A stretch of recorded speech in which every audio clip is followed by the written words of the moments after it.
Hi, first graders. We are going to do some more comprehension work today together. We're going to read a story called A Mysterious Light. And when we're done with the story, I'm going to have you do your five-finger retell about the characters, the setting, and the beginning, the middle, and the end. But this time I want us to really pay attention to what the picture clues tell us as we go along.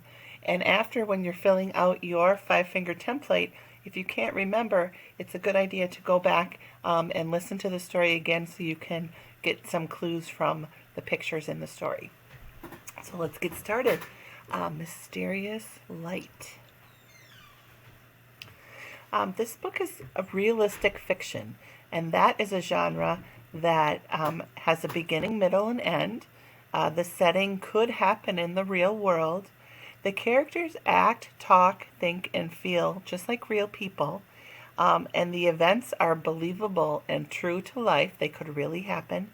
And the main character in the story often will face a problem and find a solution by the end of the story. So the genre is realistic fiction. All right, A Mysterious Light. Julian, Vanessa, and Nick are playing together. They are taking turns telling stories. When one of them tells a story, the other two imagine what is happening. "It's my turn," says Nick. "I'm going to tell a story." "Great, we're ready to listen," say Julian and Vanessa. It is nighttime. There is a little boy in the forest. Suddenly, he sees a green light. "The light is very bright," says Nick. Julian's eyes are wide open. Vanessa's mouth is wide open. "What is that green light?" asks Julian. "What is that bright light?" asks Vanessa. They are both puzzled.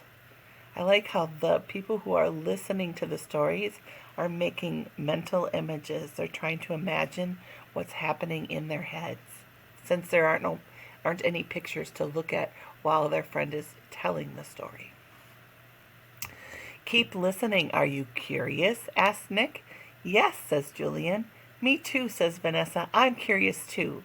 "Good," says Nick. "I will keep telling this story." The little boy sees the green light ahead of him. A few minutes later, the light is on his left. A few minutes after that, the light is on his right, says Nick.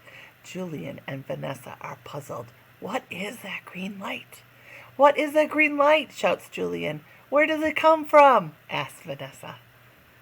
I like how they're painting a picture in their mind while their friend is telling the story. "The little boy walks towards the light," says Nick. "But the light keeps moving in the dark forest," says Nick.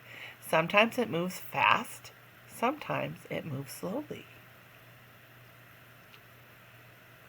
Suddenly the little boy hears a voice, says Nick. "Crunch, crunch." "How scary," says Vanessa. "What is that noise?" asks Julian. "It's you. Stop eating carrots, Nick," says Vanessa. "Sorry," says Nick. The little boy hears another sound. Grrr, grrr, woof, woof. "It's his dog Vito," shouts Nick. "He has a green flashlight." "How scary," shout Julian and Vanessa. Suddenly Julia, Vanessa, and Nick hear a sound. Grrr, grrr. "What is that sound?" asks Nick. "It's my tummy," says Vanessa. "I'm hungry." "What a good storyteller you are, Nick," says Julian and Vanessa. So I want you to really think about the characters and the setting, and remember the picture clues. It's okay to go back and listen to the story again so you can see the pictures. And then the beginning and the middle and the end of the story. All right, thanks for listening.